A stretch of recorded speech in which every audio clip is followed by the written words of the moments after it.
Hello and welcome to the Wisden Cricket Weekly Podcast. This episode is brought to you by Charles Tyrwhitt, who it's safe to say are big cricket fans. They've got Josh Buttler as their ambassador, and they also kit out Middlesex and Durham as their official menswear partners.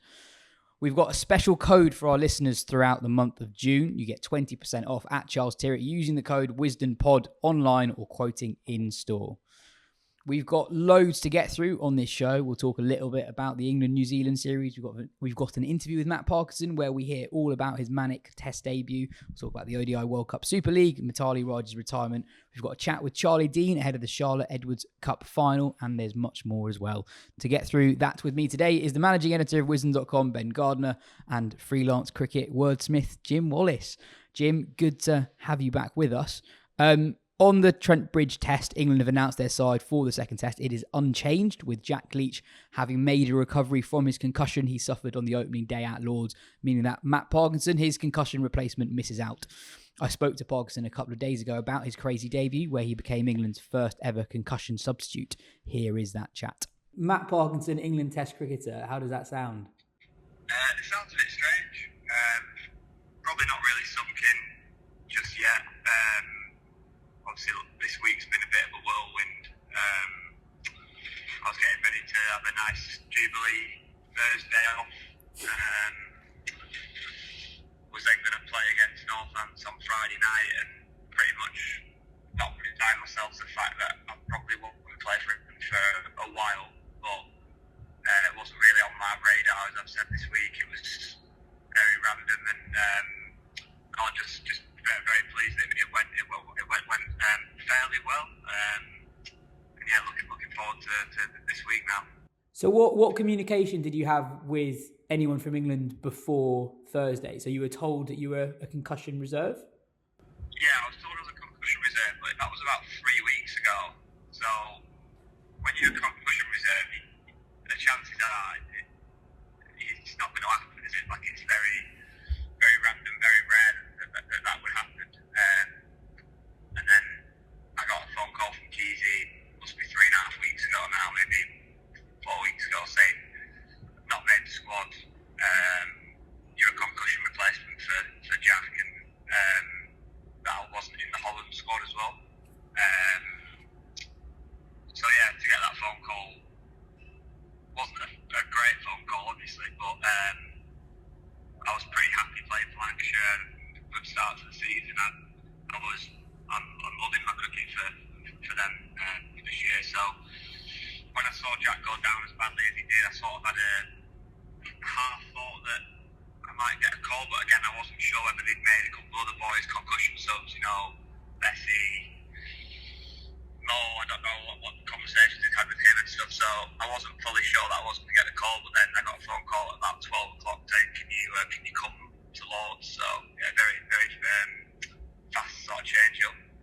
Yeah, it was crazy quick. I mean, you had a T20 game against Derbyshire on Wednesday, and then Wednesday night, Wednesday afternoon, and then we had Thursday off, and then we were playing on Friday against Northants. And I read that you were having like people over at yours for a barbecue when you found out. Yeah, that got a bit exaggerated, but I was planning to have a barbecue on the Sunday. I was actually going to the Lake District on Thursday. The car was packed, ready to go. I think I made a comment about I was meant to be having lads around for a barbecue, and then it sort of the story just grew from there, really. But yeah, I had a nice weekend planned. But no, obviously, 3 days that I had there was fantastic. As I said, it probably hasn't properly sunk in because 4 days ago we had this conversation, I had a laugh. So to now be a Test cricketer and to have a Test wicket into my name is brilliant. So how did you find out? So did you get a phone call saying get down to London ASAP? Yes, I was watching the game. Car was getting packed to go away for the night, and got a phone call from the team manager saying, can you come down to London? At that stage, I thought it would just be as cover. I didn't know how badly Jack was hurt. So yeah, I'm not sure if many lads have rocked up for a Test debut in jogger shorts and a t-shirt before, which is funny. And then managed to get some kit and Yeah, I mean, did it? What was the drive down like? Because I was on loads of like cricket tragic WhatsApp groups, and people knew that you were making the drive down before you'd reached Lords. Like the news was already confirmed that Matt Parkinson is going to be Jack Leach's concussion substitute. So, like, did you stop off at a service station? Were there people coming up to you being like, "Good luck"? Like, no, not really. I don't know how. One of the journals found out where I'd exactly stopped as well. It's very random. I stopped at Keel Services, got some food and coffee, because I sort of knew they were like, when I left home, they were like 6 down already, 7 down. So I was like, probably not going to have to bowl or field by the time I get there. So I probably only got there at about 5 to the hotel, and then I went straight from the hotel to the ground, and yeah, as I said, within an hour I had my 5 on. And did you? I mean, like, this might be a stupid question, but did you have all your kit? Like, that's obviously very hastily arranged. No, I had to go to Old Trafford and pick up my kit. I had to get my white pads out of my garage, because obviously we haven't played red ball now for 2.5 weeks, 3 weeks. So I've just been carrying around a bat and gloves. I don't even bother taking a helmet and pads to T20 sometimes. So yeah, I had to go to Old Trafford, get my kit, and then I contemplated having a little bowl with Lancashire spin coach Carl Crook when indoor school when I got to the ground, but we sort of thought it was best just to sort of set off and sort of get to the ground. But yeah, it's one of those, like, people like I did tweets like, where is he? I'm like, there's only so fast you can drive without breaking the land speed records and getting every speeding ticket done. So I just tried to drive steady away and not rush, and luckily there was no traffic. So yeah, I got to the hotel at about 10 to 5, went to my room, and then literally went in my shorts and t-shirt to the ground, and I was in the changing room. Did what were you thinking on the drive down? Because that is quite a long drive to just be contemplating, shit, I'm playing Test cricket in possibly an hour and a half. Yeah, pretty much that, as you say. Bit of nerves, bit of excitement. Tried not overthink it. Like, I was thinking I've not bowled with a red ball for 2.5 weeks. Shit, like, forgotten how to do it, type of thing. But no, I just tried to chill out and relax, and there's nothing you can do in a car, so there's no point worrying too much about what's going on. I actually thought at one stage I was going to go there and just bat twice and not bowl. So when I saw they were 100 for 9 and then we got bowled out for 140, I was sort of resigning myself to the fact that I wouldn't get a bowl. But no, yeah, as you say, it was a tough drive down. Like, as you say, it's a long drive, and your emotions and thoughts can sort of run wild, but I like to think that I turned up in a decent headspace. And what was it like linking up with the dressing room? Had you met Brendan McCullum before? I've never met Baz before. Obviously, all the other boys I'd been on loads of tours with and stuff, so it was pretty easy. It's been pretty well documented. I've spent a lot of time in that changing room, so they're a fantastic set. They were really happy for me that I'd finally got a game, and yeah, luckily we started with a win as well. What was it like when you got there? Because if you're arriving around about 5:30, that was basically when the wicket started falling on the first day. So what was the mood like in the dressing room, like the moment you arrived? That was good. Very positive. I don't think there's probably any other word you can describe the dressing room than positive, with Baz and Stokesy in charge. Everyone was relaxed and made me feel very welcome. For what was happening in the first day, it was very relaxed. I mean, if that was probably county cricket, we'd have been panicking and lads had been throwing pads around and shitting themselves. But no, it was very relaxed, and I think that sort of filtered through into the bowling as well, and my bowling as well. That I knew that I had the backing of the changing room. I knew that lads were genuinely happy that I was playing, and even Leach, he's one of my best mates. He was buzzing for me. Not obviously a great way to make your test debut, be the concussion replacement for one of your closest mates who takes a knock on the head. But he was brilliant with me the whole week, and as were all the boys. That's awesome. But before we get to your bowling, I've got to ask you, talk me through the on-drive. Yeah, that's the only reason I accepted this call. Talk about my on-drive. Yeah, it was nice, that, wasn't it? I enjoyed that. Yeah, it was fun batting. It was nice to bat with Jimmy as well. Kept it pretty relaxed. Yeah, it was fun. I enjoyed it. It was nice to start with the bat, actually, as well, and not go straight into bowling. It was nice to sort of get a feel for the crowd, the ground, sort of what Test cricket is about, because when you're on the bench for a long time, you can probably take it for granted. You just think, oh, another day of carrying drinks, and you probably don't take in the atmosphere or the size of the crowd, because there's no pressure on you to carry a drink. You just run it out, and someone needs gloves, you run a glove out, you do a bit of running at lunch and stuff. But that was nice to start with the bat with Jimmy, and yeah, then I was pretty pleased that I managed to get a decent bowl on day 2. Obviously, would have liked us to bat till halfway through day 4 and then have a bowl, but no, as weeks go, I think it went as well as it could. Had you bowled much in first-class cricket at Lords before? Once properly in the Bob Willis Trophy final last year. I bowled about 35 overs from the nursery end, which is the end I enjoyed more in the game as well. Never really bowled much from the pavilion end. And you started from the pavilion end, right? Yeah, I bowled about 10 overs from the pavilion end. So yeah, it was a new experience, and I've never really played at Lords that early in the season as well. Like, my only real bowl at Lords was, I did one on my debut season where I bowled 20 odd overs, but I'm not really counting that because I was 19. I can't remember how I bowled, but yeah, the Bob Willis Trophy we bowled on day 1 and 2 and 3. We just fielded all day, the whole game. But that was nice. I thought it came out okay.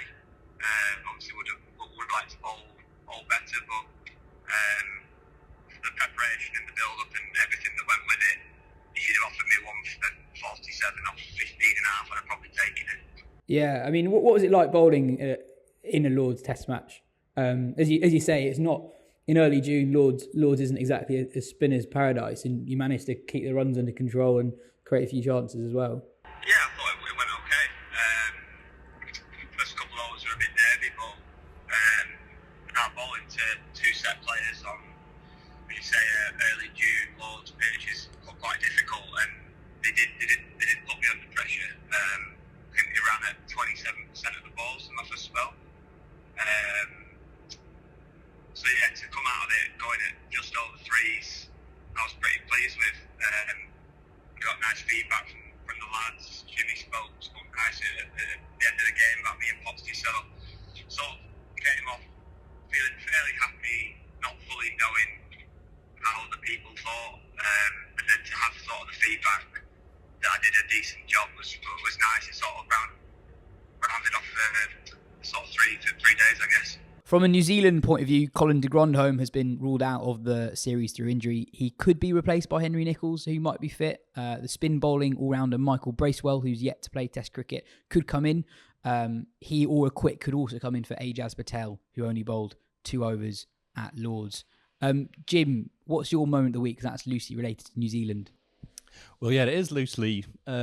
So I initially said it was going to be Joe Root's ton, but you said, everyone sees Joe Root get tons, and I guess they do these days. So my moment of the week is after the game, I spent a bit of time in the bar across the road from Lords with Jeremy Coney, who those in the know will know is, one of the preeminent cricket broadcasters and captain of New Zealand back in the 80s when they were a fairly ragtag bunch. And he qualifies as pod favourite, I think. Pod favourite? I think so. I think we've mentioned him a few times before. It's been a while since I last Coney mentioned. And I have to say, I've not been doing this gig very long, but he was probably my favourite ever interview, just because he was so erudite and had lots of funny side stories and anecdotes and just a real cricket brain.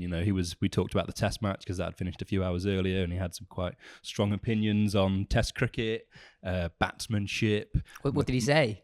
He said, interestingly, he didn't enjoy the Test. Really? Really. I thought it was really entertaining. Well, I sort of felt very sad after day 1. I thought, that it was all going to be over in 2 days, and, it's a Lord's Test, the first Test of the summer, and this sort of showpiece event that I think his point was that they kept on handing the advantage back to each other, which does make for a sort of thrilling test match, but felt a little bit like luck. And the sort of standard. The bowling obviously was fantastic, but if you take out that partnership by Blundell and Mitchell on the second day, and then Root obviously, then it could have just all been done in. It could have been a one-day test match. Maybe we're not too far from that.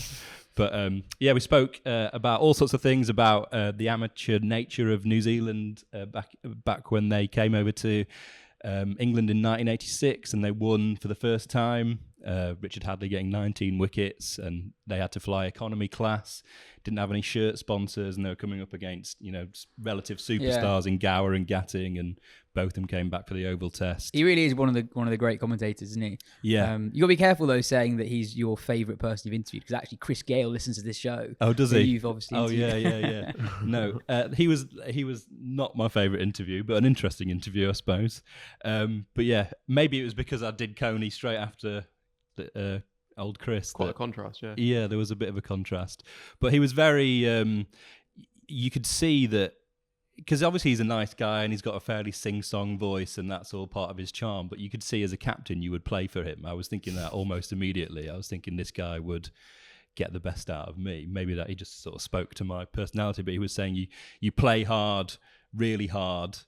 He doesn't really like this thing about New Zealanders being nice or nicey all the time, but he was like saying, you play hard and then you deserve your fun off the pitch. So they had a lot of fun off the pitch as well, but mightily successful. Beat Australia home and away, drew with the West Indies. It was and that interview's in the next Wisden Cricket Monthly. Yeah, I've not given too much away about it, but it's in the next issue of the mag. You've given away less than Phil normally does when he talks about his interviews. Good. Did he have any thoughts on how good this New Zealand side is compared to that one? Does he think this is just the best ever and there's no contest? Because that side was a brilliant team, and obviously you had West Indies being so dominant, but you had a very strong undercurrent of teams then, and New Zealand were one of those. I mean, this New Zealand team hasn't won in Australia, for example. Did he talk about that, or is that not? He did. He spoke about how I think there's a real pride that he has in that side that he captained, in that he really forged them from not very much, and they had some real talent that went on to become your Crows, your Martin and your Jeff Crow.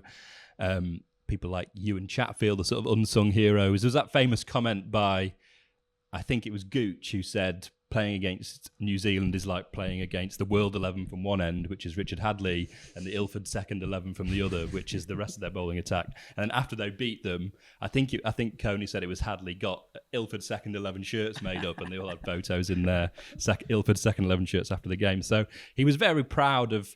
He told me some great stories about how they weren't cosseted cricketers from England getting trained by ex-pros in the indoor nets at Lords or the Oval. Ewan Chatfield learnt to bowl with an apple in an orchard. These are guys who run 20 kilometres to school. Like really stuff that we, is obviously really funny and chucklesome now to think about it. But, John Bracewell was a grave digger. Again, I'm giving more away from the actual interview now, but definitely still buy the mag. But, they came from a pretty much a different world from what we know, and they pulled off some big scalps. Well, from Ilford second 11 to the T20 Blast, we're over halfway through the group stage. Surrey and Lancashire are both still unbeaten. Ben, your moment of the week is from the Blast. Yeah, it's from the Roses derby last night, and as I was watching it, I was thinking like maybe this is the solution to all of cricket's ills. You get rid of the 100, you get rid of the rest of the T20 Blast, get rid of Test cricket, just have all cricket be Yorkshire v Lancashire, alternating between Headingley and Old Trafford, because it is inevitably the best game in the cricketing calendar, right? Like it's a rivalry which both teams really care about, always very high quality, always incredible finishes. I mean, the first game of the season you had that tie where Harry Brook batted like a dream and then missed a straight one last ball of the innings. This game, it was kind of the ending was both sides like everyone basically in the ground, like just trying not to bottle it and basically failing. Danny Lamb, who's is a very creditable seamer, but was clearly struggling a bit under the pressure of the last over. Was sort of bowling a big wides, pulling out of his run up, that sort of thing. Dominic Drake's there. I think he was doing that to ramp up how they sort of do it to put the pressure back on the batsman by almost pulling out and getting in their head a bit, or was he just If really he did, nervous. it was an incredible act of hoodwinkery, I think, because He was just really nervous. He was probably hoodwinking himself But as then well. I think. even at the very, very end, it wasn't clear who the winner is. I mean, arguably the cameraman missed the main moment. He at did, the didn't end. he? Well, I watched that's that the this thing. morning on the train. He really fluffed his lines there. Cause Yeah. he get the ball in the air and then he didn't get the actual catch, but then he gets the guy turning around to the crowd and giving it the big one. Which, Well, I was thinking in terms of who was bottling it, you had Dominic Drakes, who was 4 off 7 going into that last ball when they needed 4 to tie, 6 to win, and he then, slices out to the fielder on the rope. The cameraman also then loses the ball, pans to the crowd, so you think it's gone into the crowd, and the crowd also kind of celebrating. So like, okay, Yorkshire have done this. And then there was a clip later going around which showed also that Matt Revis, who was at the other end, had also kind of lost track of himself, but the situation was running, celebrating after the shot had been hit, and Drake's kind of points like, "What are you celebrating for? I've been caught," basically. It was an amazing catch from Tom Hardy in the boundary. It was really good. Really good catch in the boundary. And just an incredible game across the board. I mean, Tom Cadmore wasn't supposed to be playing in it. I mean, they made a slightly odd squad change late on, which not clear why, but Harry Brook was pulled out, Finn Allen was pulled out, and Milan and Cadmore came in, which is 2 decent players to bring in. And Cadmore hit 70 or 40 odd in a chase of 214. Willie made a very good half century. Tim David was the star for Lancashire. I think he was 6 off 11 balls and then ended up 66 off 32, which is crazy. And this what his he does. rise is extraordinary. I mean, I saw him play in the 2019 T20 World Cup qualifier for Singapore, and I had to double check to make sure I wasn't misremembering this. He just didn't have that good a tournament. Fast forward 2.5 years, he's one of the most sought after T20 players in the world, and he just seems to do it everywhere. And his game is pretty simple, right? He's big, strong, and just hits it hard. And has he come from Is he sort of like a Happy Gilmore figure who's sort of a right? Because he's not that young, right? Is he sort of? He's not that. So he's 26, I think. Yeah. But So yeah, he's in the last year, it's been a meteoric rise, right? So he's playing Royal London One Day Cup for Surrey. Comes in halfway through the 100, does amazingly in the 100. Bossed it in the PSL, bossed it in the IPL after initially being overlooked, and now the Blast isn't the pinnacle of all those things, but he's just smashed it wherever he's gone. Yeah. And his record in T20 cricket is just phenomenal. He averages 35, which is good, like no qualification, and strikes at 165, which is absurd. And that's from more than 100 games. So I think the question will be kind of what next from an international point of view. I mean, he is basically the informed T20 batter in the world.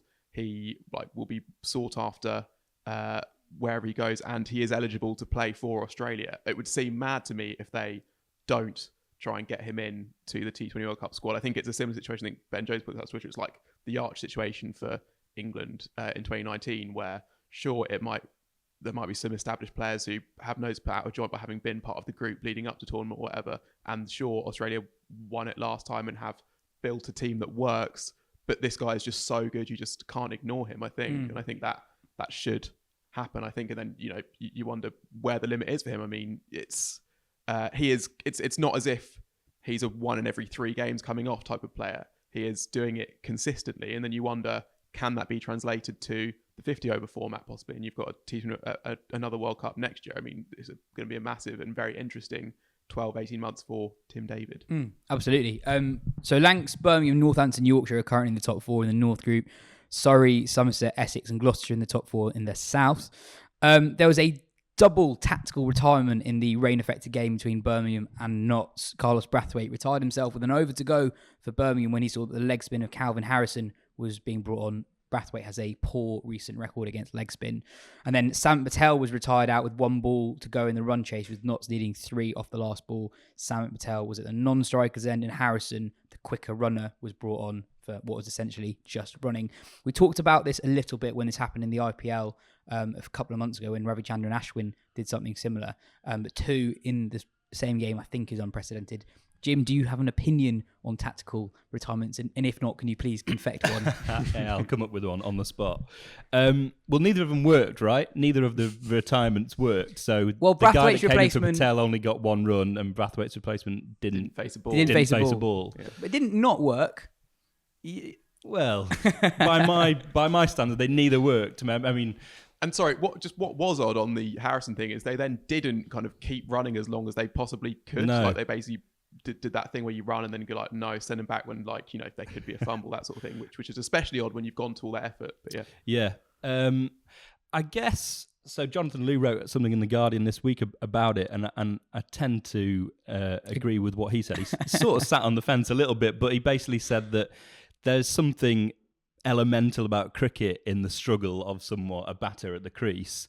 And I guess the whole thing with the retirement is that the fielding side have done well to get on top of the batsman. It feels a bit, or the batter, it feels a bit harsh to them that then they're just allowed to sort of sub someone in, sub someone out. I mean, that's the struggle of cricket, really. So I don't have a strong opinion either way. I guess they're trying to push the envelope, aren't they? They're trying to do these sort of things. It'll be interesting if when, and it will happen, when they do a retirement and it really comes off and it changes a game or wins a game, that'll be... that's not really... Well, actually, no, the one in the IPL did actually work because Parag scored... 8 or 4, I think, yeah. And again, they only just won. I instinctively don't like the Samit Patel one.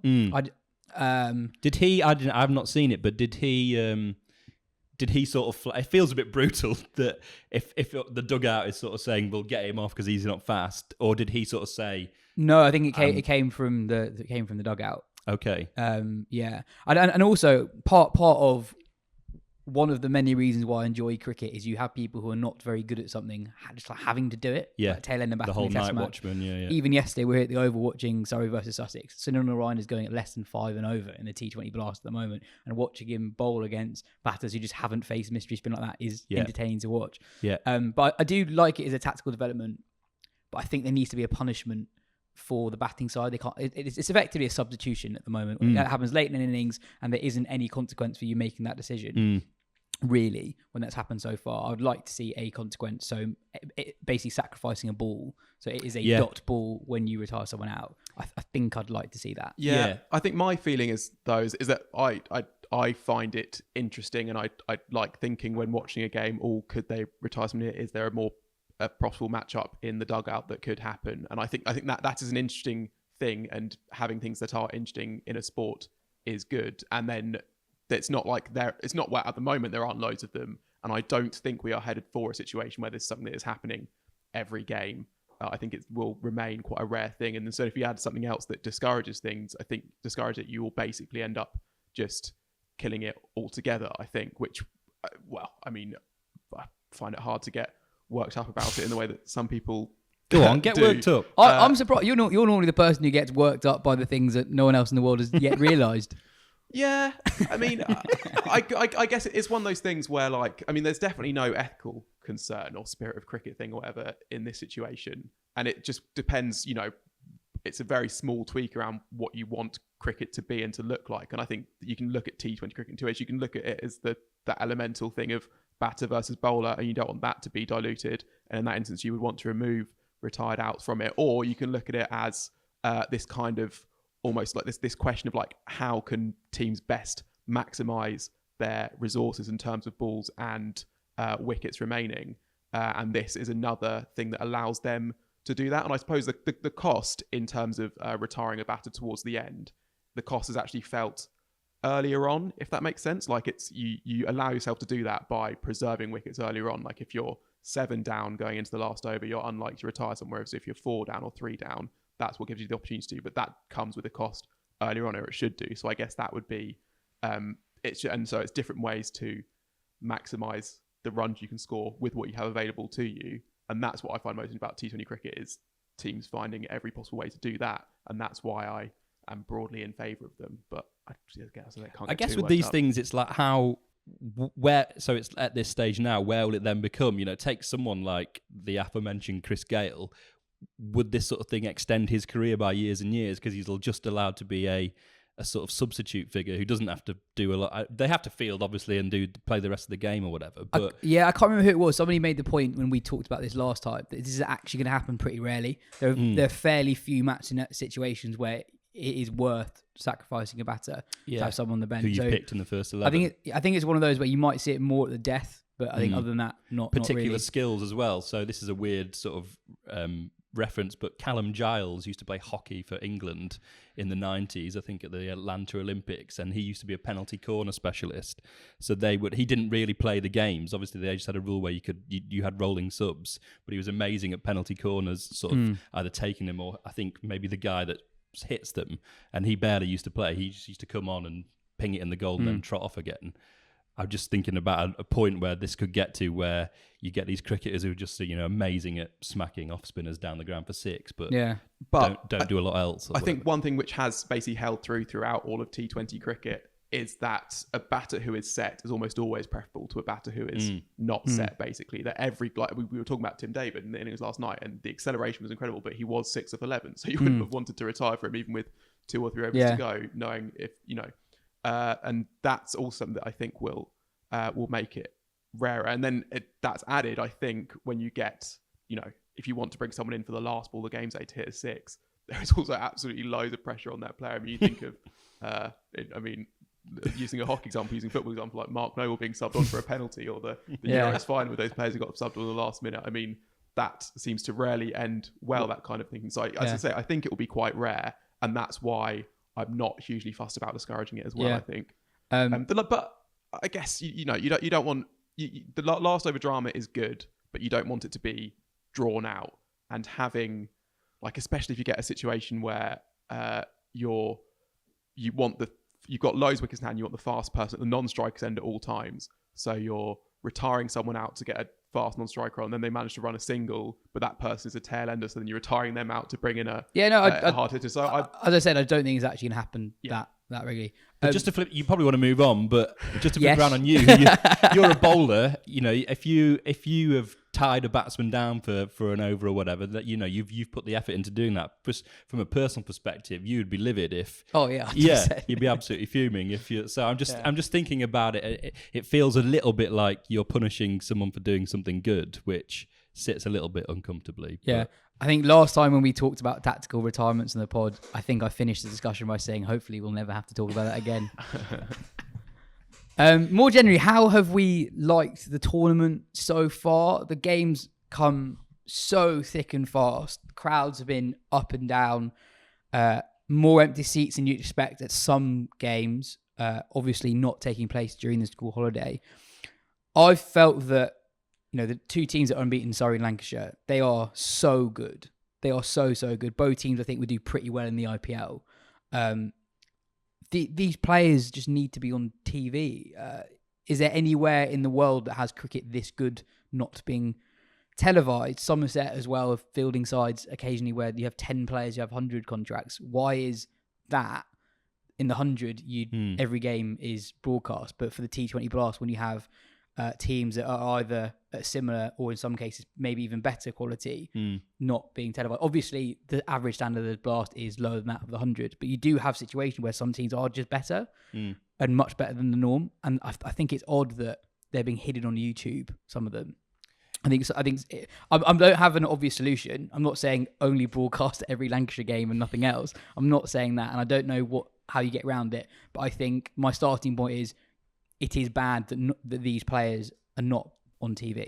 I think it bad for cricket that this isn't being showcased enough because of the. Well, it's really good cricket. It's really good cricket that should be broadcast, and as many people as possible should be able to see it. I think it is really good cricket, or at least the standard of some of the cricket's really good. But also, you do see a variance between certain teams. I mean, that Sussex game yesterday, there was good cricket played, but it was also pretty close to a blowout. Basically, like the game was done kind of at the halfway stage, definitely after that Jax Roy opening stand. But as you say, there is no perfect solution. I think when you see a game like that, when you see the strength, you were saying that Somerset field 11 where 10 of the 11 players were in the 100. Lancashire's team is phenomenal. Some teams Yorkshire field have been so good. You can look at that and think, okay, a way to go is a 2-tier T20 Blast where you televise most of the top tier and there's promotion and relegation. But then that will have knock-on effects for those counties who are in the second tier, for whom T20 Blast is such an important thing in the revenue that they get. And if you are then a second tier team, that is going to be a harder sell to people, I guess. Yeah, and there's the fact that you don't get the exposure from being on TV as well. I also think that the one thing we always say about the Blast is how hard it is to follow, because as you say, you've got many games, different amount of games every night. It clashes with Test cricket. There's no. Although there's a block, there's no structure to that block. It's like, there might be one day there's 5 games, one day there's 2 games. You have no way, there's no... Some days you have a TV game, some days you don't. Exactly. There's no appointment to view thing where, if I switch on at this time, there's going to be T20 Blast. There would be ways around that, possibly, where you integrate it across a season with other things. But then players wouldn't like that because you're switching formats, and it also makes it a lot harder to get say you can get a Pollard and a Ryan in for the Blast because it's 4 weeks basically and then you're done. You can't get them in to be if you're playing 1 or 2 games a week because they're not going to stick around for that long. So there is no perfect solution, but I think I would prefer a 2-divisional thing, and I think I'm leaning towards thinking that it's just got to be easier to follow, which means a better structure that has the tournaments integrated would be preferable, I think, but it's a really tough one. I like having... Sinan Narayan has not played... I'm not sure if he's even played in the Blast before. If he has, it's a very long time ago. Pollard's not played that much Blast cricket. The fact that it's in a short burst and you've also got the 100 straight afterwards, so you got... they're already earning money from playing the UK, so you're asking... You can see why it's attractive as a player, because you come over once. Exactly. Someone as good as Tim David spending... a very good chunk of the summer here. I just think that something has gone wrong that you have cricketers this good who are not on TV. I know it's on YouTube, and Ben, you were saying before we started recording that we shouldn't underestimate how good YouTube is at showing stuff to new people they otherwise wouldn't watch. You're talking about your... Yeah. So my nephews, they'll kind of consume anything, but actually YouTube is their first port of call rather than sort of channel hopping. And then last summer they went on YouTube and there was one of the women's 100 games being live streamed, and they then watched most of that tournament and then went to some of the games live, which is exactly how that should work. But that was because it was being live streamed. If it had been on TV and not on YouTube, that wouldn't have happened. You need both, I think. Because they just think TV is like a weird thing in the corner. Yeah, and I'm not sure they even, they wouldn't have Sky, I don't think. No. Whereas stuff, and YouTube, there's loads of stuff on there. Like, people do use YouTube in a way that I think we underappreciate, not to get too deep into that, but like, people do use it as just a social media platform the way we would just log on to Twitter, see what's on Twitter that day. People log on to YouTube, see what new is on YouTube, scroll through videos that way rather than being sent a YouTube link and clicking on it. And then but how deeply would you have to scroll to get to the Surrey stream, for example, if you're just a regular... Well, there are... Jeremy Coney's on the Surrey stream, by the way. So, yeah, everyone should be tapping it up. There are algorithms where it recommends stuff based on previous stuff you've watched or stuff that you like and that sort of thing. So I guess if you've watched videos about Ewan Chatfield, then it might show you the Surrey stream or that sort of thing. It's just chock full my history of Ewan Chatfield with his apples in his orchard. What about the interesting thing is the ground. So they've not been... So we were here last night and it was... I think I saw something that said it was 13,000 people, which is half full, if that. Do you think that is to do with the fact that it's a Tuesday or a Wednesday night and people don't necessarily know when the games are whereas a Friday night here probably would be full because it's a I think after work crowd and a few reasons. Tickets are expensive. Yeah. It's nearly 40 quid to come in. Membership here is really cheap. Games midweek, lot of games. There are with 100. There is more games at the big grounds, and more games in a short period of time as well. So I think there are lots of reasons why. Well, that's my problem with, not to get again too sort of philosophical, but with short form cricket in general, there's so much of it in, and it goes on that it almost renders itself a little bit meaningless. So I wonder if it is a little bit of the games don't stand out from each other unless it is a Roses match or a Surrey Middlesex, or there's something riding on it. It might just be that they start to all bleed into one. And even the Roses game yesterday wasn't a sellout as well. And I do think, that is... the 100 tickets some of them are cheaper than Blast tickets, and it's for a higher standard of cricket in general. I think the schedule thing, if you just think from a point of view of a consumer, if there's a game on like a Saturday, Wednesday, Friday, Sunday or something, or there's three games in a week, you are gonna pick and choose, and especially you'll get some keen cricket fans, but quite a lot of casual fans that go to the Surrey games. Well, so the keen ones will buy memberships. Yes. So to get a sellout, you need people to buy for individual games who don't come to that many. So that's the problem, right? There are people who want to watch all of it, but those aren't the people who are going to make you sell out. Pick out a few leading performers so far. Riley Russo is averaging 92 and striking at 192 for Somerset. Durham's Graham Clark is the leading English run scorer. He's at Durham, brother of Jordan. Naveen Hack took 5 for 11 for Leicestershire the other day. He's having another very good season. David Payne is taking his wickets at 10. Jake Linter is the leading spinner, and Richard Gleeson at Lancashire is going very well for them. Abby Slade asks, your current England men's 11 for the upcoming T20 World Cup brackets based on current form. I'm going to go first. Roy, Butler, Stokes at 3, Bairstow, Brooke, Livingston, Moeen / Sam Curran, depending on conditions. Then Rashid, I mean, we don't know who's going to be fit. Then Archer, Wood and Topley. Mills, I mean, listening to the question, based on current form, Mills are going at more than 10 and over in the Blast. Chris Jordan just misses out for me. I can see someone like Richard Gleeson coming into the frame if there are lots of injuries. And yeah, I think that's my lot. Do Ben, and then I'll try and come up with something controversial. Well, I couldn't come up with a full 11, partly because I struggled with the frame of the question, because you say on current form, obviously. If the Don't slag off the question, Ben. No. It's a very good and interesting question, but you can just interpret it in a few ways. Poised. It's like if on current form, obviously you can't pick Archer because he hasn't played a game of cricket in ages. But if he is fit, he obviously plays, and so that is a tricky one. Milan obviously has been in England's T20 team, has rarely let England down. Also, the conditions should really suit him. He's had an okay Blast. He's got a couple of 50s. One of them a really quick one and a sort of 8 over thrash, which shows that he can do that thing as well. And on the flat wickets on those wickets, it doesn't just suit his technique and his skill set, but also suits his approach, I think, where I think you can really make a lot of ground up towards the end of an innings, which is what he is so good at. So I'd be interested to see if he came back into it. I guess also in terms of picking on who England will pick based on form, whatever, it'd be interesting to see what happens with Stokes. I mean, Root's T20 I career basically came to an end when he took on the Test captaincy. Will that happen with Stokes? Can he play every game in every format? Clearly not. But will that be sort of a last hurrah for him, especially having missed the last T20 World Cup? Possibly. And then the Bairstow at 4 thing is also quite interesting because he didn't go that well in the IPL, didn't have a good T20 World Cup. Yeah, but he's clearly such a talented player that England will want to try and find a way to make the most out of him. But that might end up being at number 3, I guess, or even maybe opening again. Does he push into an opening spot and Roy misses out or adapts into a different role? Or you look at, do you have Buttler, because he showed again that slightly different side. He was almost playing Milan-esque cricket at times in the IPL, where he was like, and Raj didn't really want him to do that. That's clearly the role they were asking him to play, whereas he gets to do something slightly different for England with that batting depth that they have. But he could become a very, very effective number 3 because he can do all those things, which I think is what a number 3 especially needs to do. I mean, Bairstow and Roy, be something nice about joining them back up at the top, and then having Buttler at 3 to either come in and carry on their work, or to absorb pressure off an early wicket, or to take on the power play if one of them falls early, but the conditions there for that sort of thing. So, I mean, I haven't answered the question at all. No. But it's partly because there is lots of time between now and then.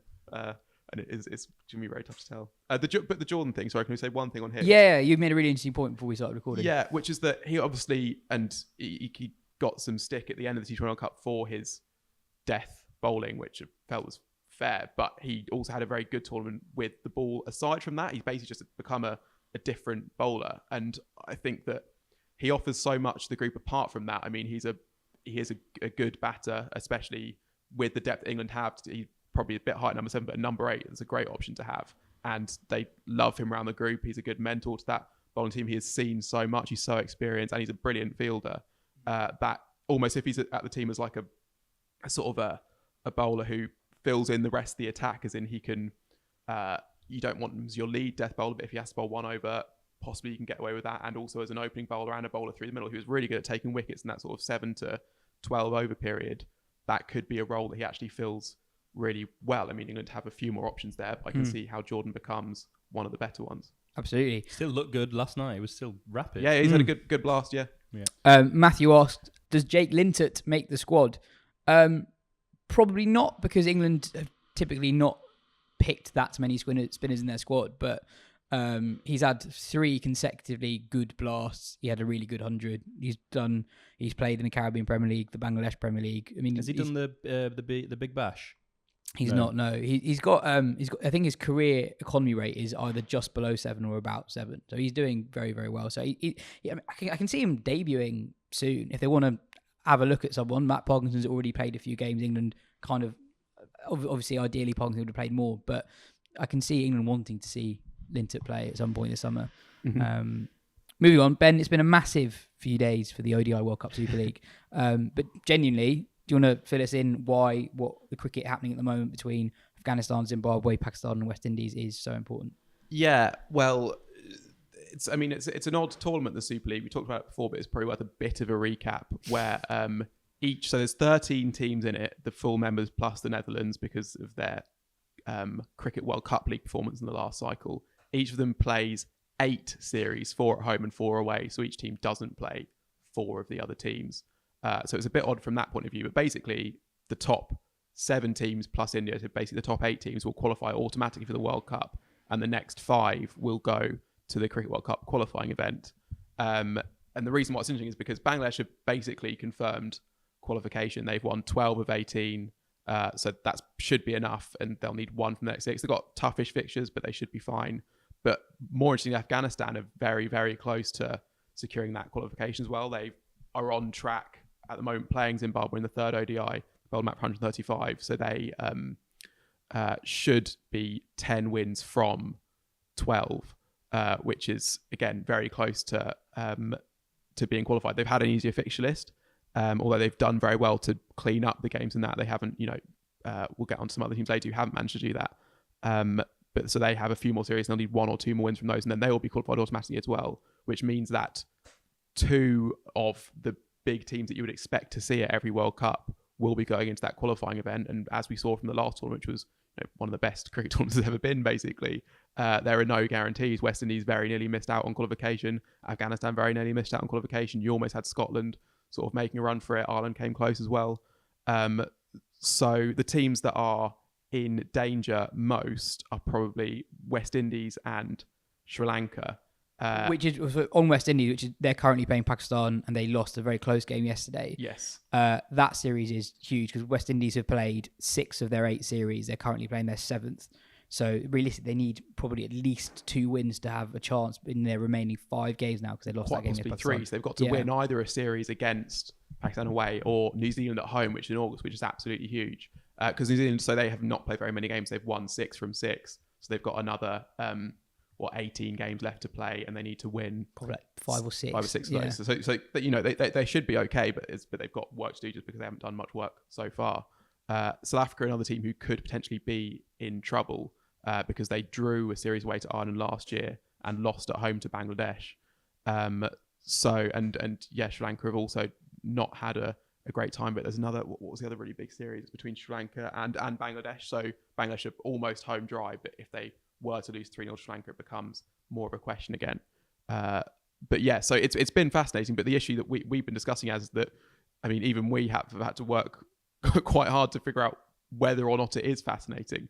And you wouldn't know it from sort of watching the coverage of much of these games or from reading about it anywhere, and from the IC who have not done a huge amount. I mean, can you imagine in any other sport, if you have a fixture between 2 top teams that will be absolutely pivotal in determining which of those goes to the World Cup, and that not being like the headline when you're reading about it all the time, like to know so this Pakistan series is, so Pakistan winning that game puts them in a pretty good position, but it's a series that if West Indies had won that 3-0, Pakistan would be in serious trouble.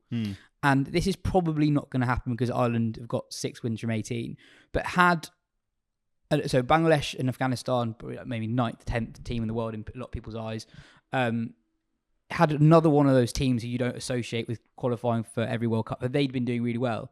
You'd be guaranteed to have a big team not making the World Cup because only 2 qualify from the qualifier.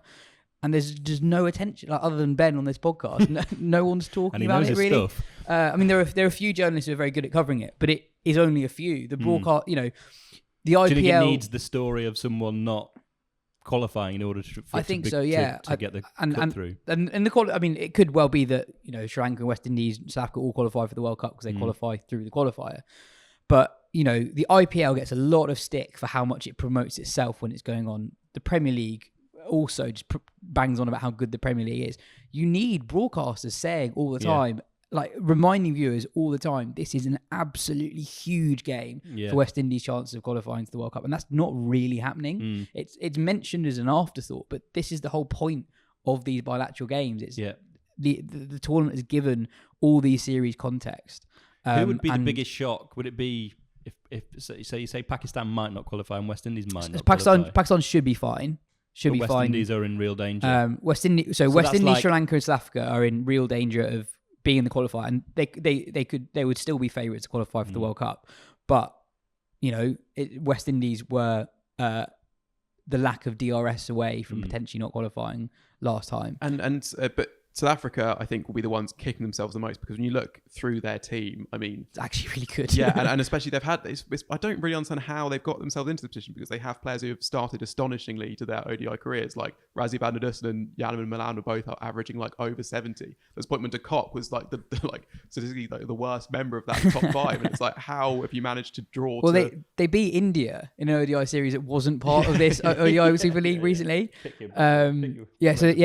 So I think they've lost against Sri Lanka away, didn't beat Ireland away. I think there's 1-1. One of the games is rained off. And I think they played one of their games against the Netherlands, and but that was cancelled as well. That was a no result. Yeah. So out of 7 games, they probably should win on paper. They've actually only won 3 of them. Or something these like things, I guess that's the sort of the beauty of it, is that these things can happen and it gives everyone a fair crack. Would it be like Italy not qualifying for a World Cup or Euros? I mean, these things happen in bigger sports like football, for example. So yeah, but then they're cancelling the Super League. This is going to be the first and only edition of it. So is it? Yeah. That's possibly why there's not been as much promotion of it. Yeah, because you don't say how great this tournament is that we're not doing next time. I mean, for example, like that Pakistan West Indies game yesterday was brilliant. Babar Azam scored 100. Shea Hope scored 100. Shea Hope now has more ODI hundreds than Viv Richards. Again, which it's quite low key. Quite low key. It's low key, but also I think it was more exciting because of the context. Like you're interested. Well, hang on, Pakistan will probably qualify, but they're in a bit of trouble here if they don't win this series. And West Indies, they need to get these 2 or 3 wins from 5 difficult games remaining, and that context helps enjoy it, I think. So it's a shame that people aren't aware. Broadcasters don't want to saddle themselves to, no one wants to flog a dead duck sort of thing. It's because they don't want to be, although the cricket is interesting, it's like the nature of it will change, so they don't want to. Possibly, but I think there's also, you have to ask questions of, I suppose, the ICC and their promotion as well, because this is kind of their tournament. And also, I mean, I was shocked to see actually just how much cricket is available on ICC TV for not very much money. Like it's kind of, I mean, I think it should, I would fork out like a monthly thing. Is it $8 a month or something like that? Well, no, it's not. It's you pay per series at the moment. Okay. So that's why. Which is a really good system. You think it's better than? Well, it's a good option. It's a good option. I mean, I guess the other option is what we talked about on last week's show of just having a flat out subscription for everything. But yeah, I mean, what's on it basically? Yeah, and like so the current Sri Lanka Australia series, I think you can pay $10 and get the whole tour. So that includes $5 US for the whole tour. Okay, and that includes test matches as well. So you get loads of great cricket in that. You can it's not much for the Pakistan West Indies tour that's going on at the moment. $199 US. But you had an esteemed cricket journalist whose job it is kind of know about these things, like asking like how can I actually view this game? Is it just this kind of channel tucked away? I think it's Masala tucked away on Sky. It's like, no, this is available on the global governing body's website, and yet somehow people have millions of followers, tens of millions of followers across all platforms, and somehow they haven't shouted about enough so that people know about it. There's something's going wrong there, basically. In other international cricket this week, Australia are 2-0 up in a T20 XI series against Sri Lanka, which you can watch on ICC TV, as we've just found out. There's big news from India this week. Mithali Raj has announced her retirement from the international game. She played for 23 years for India, making her international debut all the way back in 1999. She's a leading run scorer in the history of women's ODI cricket. She is one of just 2 teenage test match double centurions, the other being Javed Miandad. Ben, the word legend is overused in sport, but Raj is a genuine legend of not only India cricket, but world cricket. Yeah, absolutely. I mean, you've talked about the span, and it's not just the amount of time she played for. She was the bedrock of Indian batting, basically, from when she made her debut to this point now, which is a ridiculous span of time to be the key player in your team's batting line. I mean, you get players who play for that long, but I mean, there are lots of comparisons made between her and Sachin Tendulkar, but I think that they are fair, that's the touch point for that length of time to be doing that for. And she didn't just carry the team as well. It's not as if she was really good and India were okay. She made them a better team they've kind of been before, and she drove women's cricket forward in the country. as well. I think kept up with the professionalisation of the game as well. She was still brilliant. Yeah, exactly. I mean, and that ODI record is ridiculous. I mean, she's the leading run scorer in women's ODI cricket by a massive distance. She's got nearly 8,000 runs. No one else even 6,000. She's averaging more than 50 in the format. She might possibly get caught by Meg Lanning as the leading run scorer, but Meg Lanning, she's in her 30s now, but she's only got just over 4,000, so she might not catch her, and then that record could just stand forever, basically. She's the only captain to lead India in 2 World Cup finals and got so men's close. Men's and women's, Got so close in that 2017 event, and I guess that could be the regret that she never got a global title. But then when India do get one, and you think it will be when, especially with how much they're improving in T20 cricket, then there will be plenty of thanks paid to her. I think I couldn't figure this out, but her retirement message said she was retiring from international cricket. So I don't know if when the women's IPL launches, and it seems like it will launch next year, if she will be a part of that. But that would be a great way to sign off, if possible, for her, because she has been the cricketer who has been most responsible for making that possible. She also said she wants to stay in the game as well, so definitely not the last time we've seen her. There was the famous clip of her reading poetry. The essential Rumi. Yeah. Absolutely, yeah. That during a World Cup. During a World Cup match, so she was padded up waiting to bat in a World Cup game. Do you think it was Rumi poetry, so the guest house. So I've got some lines here. So be grateful for whoever comes, because each has been sent as a guide from beyond. Do you think anyone in the England sort of test lineup would be doing a bit of Rumi poetry before they go into bat, or what do we think their sort of reading is before? Who's most likely to be reading poetry? Josh Butler was reading something, wasn't he? And Bairstow was reading something quite recently. I take quite a keen interest in what I know that when Rory Burns took up the Surrey captaincy, he read quite a lot of books on leadership sort of thing, like I don't know if it's like Art of War or that sort of thing. And leadership for dummies or something like that. That's not a comment on Rory Burns. It's Sounds just like it. I mean, that's the sort of thing I would do. Just crib with a, And just going back to Raj, but also just a very aesthetically pleasing batter to watch. There are very few players in the women's game, men's game as well, who were as fun to watch when she got going. Yeah, and she had, she was a forthright personality. Well, not that she was going out of her way to cause trouble. Everything she did, I think she did with a sense of purpose and principle. But because of that steadfastness in her own sense of self, she did at times butt heads. I mean, there was that during the 2018 World T20. It was probably the most famous incident when she was dropped for the semi-final, and I think the coach pointed to her perceived slow scoring, and I think she maybe said she was unwilling to back down the order.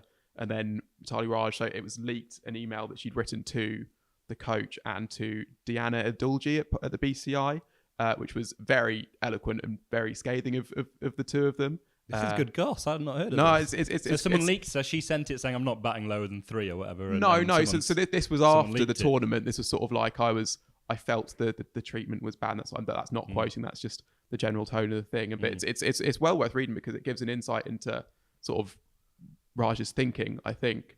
And I mean that was an ugly incident, but I think it is revealing of a character who wouldn't be cowed and who had to be that determined to have the career that she did. I think it's a great interview with her in the magazine 2 years ago now. I think that's well worth the read. But phenomenal career that's come to an end, international career at least. And I was just trying to think as well. So because she made her debut in '99 and she made her debut in Milton Keynes, and I was trying to work if it's been longer between her debut in Milton Keynes and now than between the founding of Milton Keynes as a city and her debut. We're gonna have to Google that now. Do you think that's where she got into the poetry? It's not. I mean, again, I'm not. She could have got into economics there. It's like, who is Milton and Keynes? This is terrible. This is terrible podcast chat. Sorry. Milton Keynes was founded in January 1967, so not quite. So there's been 32 years between the founding of Milton Keynes and Raj's debut, and 23 years between Raj's debut and the present day. Not so impressive. Moving on, the Charlotte Edwards Cup finals day is taking place this week. I quite like the structure of this tournament. You've got 2 groups of 4, and you get a bonus point if you win with a run rate which is more than 1.25 of the team you beat. So a good chance to get bonus points. And the team with the most points across the 2 groups goes straight to the final. And the first game on finals day is basically a semi-final between the next 2 top scoring points teams. And the Vipers have won 6 out of 6. They're going straight into the final. They've gone really well. Charlie Dean has done really well for them again when she's been fit enough to play. I spoke to her about her whirlwind 18 months that's seen her go from someone without a pro contract to being an England regular who's represented her country in all three formats. Here is that chat with Dean. Charlie, it's great to have you on the show. First off, how's your season gone so far? Yeah, my season, it's been a little up and down in terms of injuries. I missed 2 games of the Charlotte Edwards Cup because of a back spasm. But luckily, it was only minor and I've been able to come back into the team. And I think I've performed fairly well with the ball. I'm really happy with how I've been bowling, and the Vipers are such a great team to be involved with that they just make coming back into the squad really easy. I mean, the Vipers have obviously got a good thing going. You won the Hey-Ho Flint Trophy last year in the final here. What do you put that continued success down to? I think leading from the front, I think our head coach, Charlotte Edwards, is really, she says the right things. She's very inspirational with her words, and she really looks to bring the positive option out of us and sort of create fearless cricketers. And I think that's what she's done so well, is that as Vipers we are able to go out there and sort of show our strengths and work well as a team because of the way that she goes about her coaching, I guess. And then kind of going up, playing the 100 last year and then making your England debut, does having a coach like Charlotte Edwards really back you? Does that kind of make taking those steps up slightly easier in a way? Yeah, definitely. I think when I went over to London Spirit for the 100, she was on WhatsApp, often sort of checking in, seeing how I was doing and saying well done. And I think having that kind of coach behind you is makes you feel really confident in that when you go back to that team environment, it's seamless and inspirational, I guess. You had an amazing rise over the last 18 months or so. You weren't one of the 40 contracted pros, and now you're a regular in the England setup. What's that been like for you just on a personal level? Yeah, I think it's been a whirlwind, really. I think playing for England was something that I've always dreamed of. And I don't think this time last year I could have predicted the year that I've had. So yeah, it's been really special, and hopefully I can sort of capitalise on that success and with the Vipers and in the 100 and moving forward as England player. Looking ahead later this year, if the big new shiny thing in the women's game last year was 100, this year it's the Commonwealth Games. Is that something you've thought about at all? Is it like a chance to get into the public consciousness in a way that maybe English cricket hasn't been able to as much in the last few years? Yeah, I think it's a great opportunity for us, not only as a team to show what we can do, but I guess on that bigger stage in front of more eyes watching, and hopefully inspire some more girls to play cricket. And I think it's going to be a really exciting opportunity to play a sport that we love and in front of getting that recognition that it deserves, I guess. Then on your own bowling, have you always been an off spinner, or is that something that's developed relatively recently? I think when I was younger, probably about 10, I was really short and a little skiddy seamer. But when I was 12, I think, I sort of developed into I think I started out as a leg spinner actually, but realised that was quite hard, so often it was. But it's been something that I've not really focused on too much. I was mainly a batter throughout sort of my age group cricket, so it's definitely something that's been more of a recent development in terms of like specialising in it. Yeah. What do you put that switch down to? When was it that you made that switch where you became predominantly an offie? I think when I was 14, I had my first one-on-one like off spin coach in Sam Lavery, who worked at my school, and that kind of sparked a bit of joy for it. And then I got into sort of the England Academy setups, and there was that realisation that potentially there would be some off-spinner spots opening up in the next few years as Lauren Marsh and Danny Hazel were going towards the end of their career. So I think then that was something that I really I saw an opportunity to really develop my skills, and luckily it's paid off, I guess. Absolutely. And then also on your style, you really give it a rip, and you get a lot of turn. Do you have any spin bowling idols that you've looked up to over the years? Yeah, I think Graham Swan initially was kind of the off spinner that was playing in all the test matches when I was growing up. I think more recently, Nathan Lyon is someone that I look at his bowling action and I almost want to replicate what he does. And you're quite an attacking bowler as well. You take lots of wickets. Do you see your role primarily as a wicket taker rather than just a container?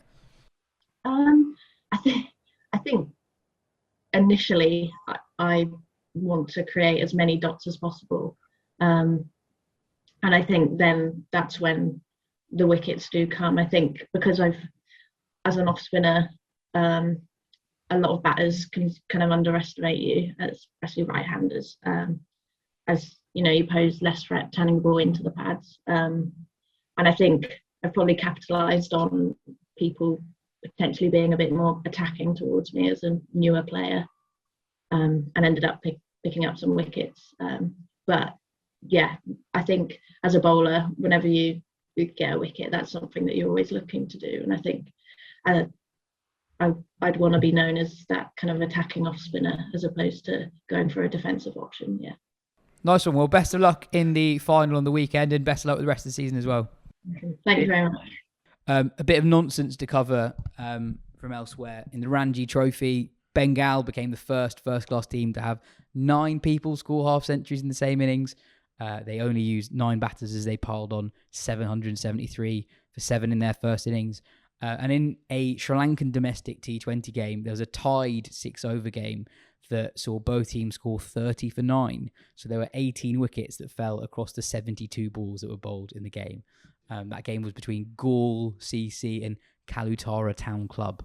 Did you see the other record from today as well? No, hit me. Mumbai set the record for the biggest ever margin of victory in a first-class game. Oh, wow. They beat, they won by 725 runs in there. Of course, I think one of the things I love about these Ranji Trophy games is because they can be decided by first innings lead, is that teams, I mean, love is used loosely. I wouldn't like this to come into all cricket.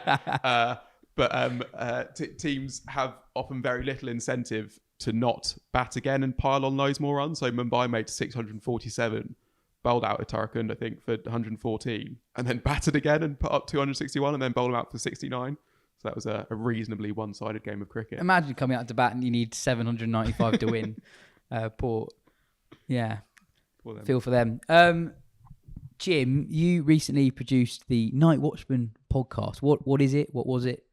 Give us the history. What is it? It is, so the Nightwatchman is Wisden's quarterly. It's a long-form magazine about cricket writing and sort of flights of fancy, and it's sort of ruminative and thoughtful, and it takes on a lot of new writers and established writers, and you can there's no word count, so you can sort of go to town on pieces. So it's a fantastic publication, and we've just launched a podcast which is similar in a way in that it's different from other, maybe this show, for example, or other cricketing podcasts, in that it's episodic and each episode takes a theme. And we explore those themes. They're totally timeless. Apart. Yeah, hopefully, yeah. So you can download them whenever you want. You can go to them and they'll still be in date. And they took us a long time to do. So you might hear some sort of some references to Lockdown 1 and Lockdown 2 and maybe Lockdown 3 as well. But I should say that they are written and hosted by John Houghton, who those of us in the know is one of the finest cricket scribes out there, and has a lovely soothing voice as well. I've listened to a lot of it because I put it together and edited it. So in my flat, me and my girlfriend have been listening to a lot of John Houghton. We feel like, I think she feels like she has met him, but you know, she, and we've had some great guests. So the first series is all up now, and we've got the likes of Michael Atherton, Gideon Haigh, people within cricket, Mike Brearley, biggest up, but then also being a Nightwatchman podcast, there are people who, are slightly sort of, what's the word? And they're not established people within the game. They're famous. No, so we've got Ramprakash. I realise I'm just listing very established cricketers, but we've got the likes of Tom Holland, the historian, Tim Key, the comedian and poet. Who else do we have on there? We've got an episode about... one thing to note is each episode is around a particular theme. I don't know if I said that. So we've got Is Cricket Funny, which is sort of a comedy episode. The Mystery of Cricket, which is about the dozer and stats. And Jared Kimmer and Osman Samiuddin talk about that. We've got Talking About Cricket, which is an episode about commentary. And we're now talking about that. Talking about cricket, yeah.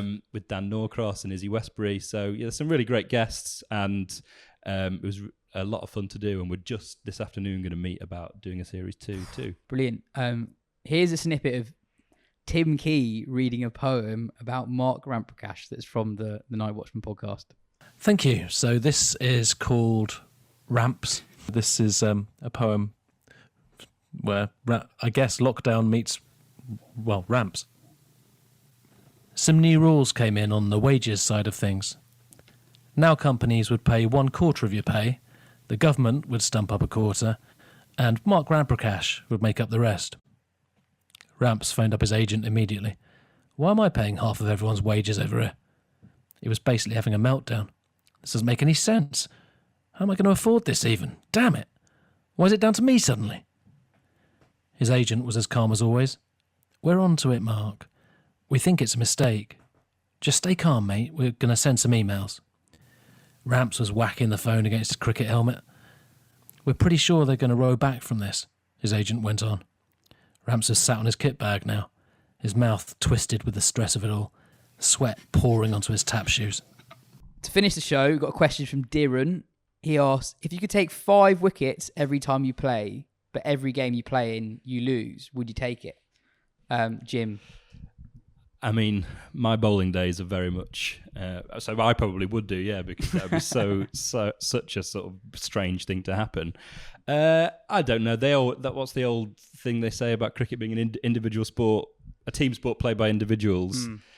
I don't know if this is true, but I saw something on the train this morning of Jimmy Anderson being asked a similar thing. Yeah, so and it was it's on the his Lord's board. TikTok. It's the Lord's TikTok. Oh, okay, account. it was. So it was an official thing, right? And he was asked, would you rather be on the honours board or your team wins? I think that was the question, and he said honours board. And he went honours board. Yeah. And obviously he's joking, but there's probably an element, a nugget of truth in it. I guess you're the bowler, so we should ask you. And is this where you say that you're on track to be your team's leading wicket taker in their history for the season? Is this a planned question? Who sent this question in? Somebody I used to play cricket with. Actually. Oh yeah, someone that's in your scorer. Well, funny you ask, because I took 3 wickets in a loss this weekend. But I'm only mentioning that on the pod because my first wicket was a caught behind that on reflection was probably not out.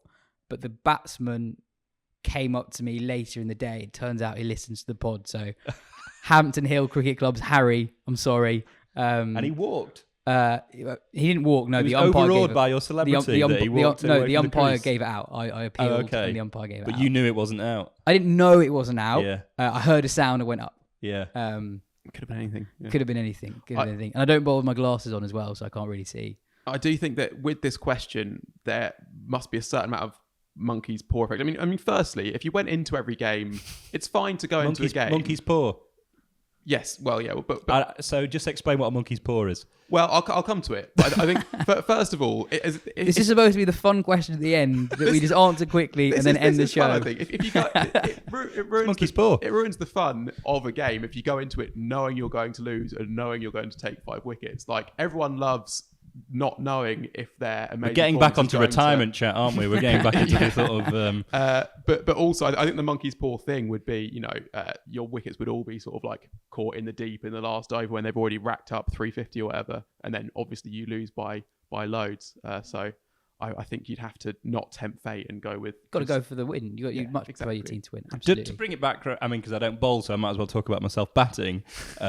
And I've not done a great deal of that all very well for a few years. But Jim's supposed to have played for my club multiple times and he's yet to play. August is looking dreamy. I'm getting married, but apart from that, August is fine. Apart from that, it's looking great. Yeah, it's looking really free. But I've scored runs in games where we've lost, and it doesn't feel quite as nice. So although you take the individual the great cricketer guys are plaudits. probably, if they're listening to this, they'll be like, the best thing in the game is scoring 100 in a losing cause. Well, I don't know. Yeah, cricket's such a weird thing, isn't it? Because you do have I've certainly got out on a road and watched my friends and teammates score loads of runs, and that's a pretty bleak feeling, actually, looking on and knowing that you've bagged a duck and someone else is going to get a ton. Pretty horrible. You know, someone like Phil will come in and tell you that he got a century at the weekend, and if you're going through a bad trot, then, or you're not playing, for example, then yeah, that's a bad I don't think Phil would brag about something like that. No, I was thinking about him when you were talking about Mithali Raj's email and thinking maybe that's the sort of thing he might do, but he's not here to defend himself, is he? I think on that note, let's end the show. Cheers, Ben. Cheers, Jim. This has been the Wisden Cricket Weekly Podcast. Thanks for listening. We'll be back after the Trent Bridge test.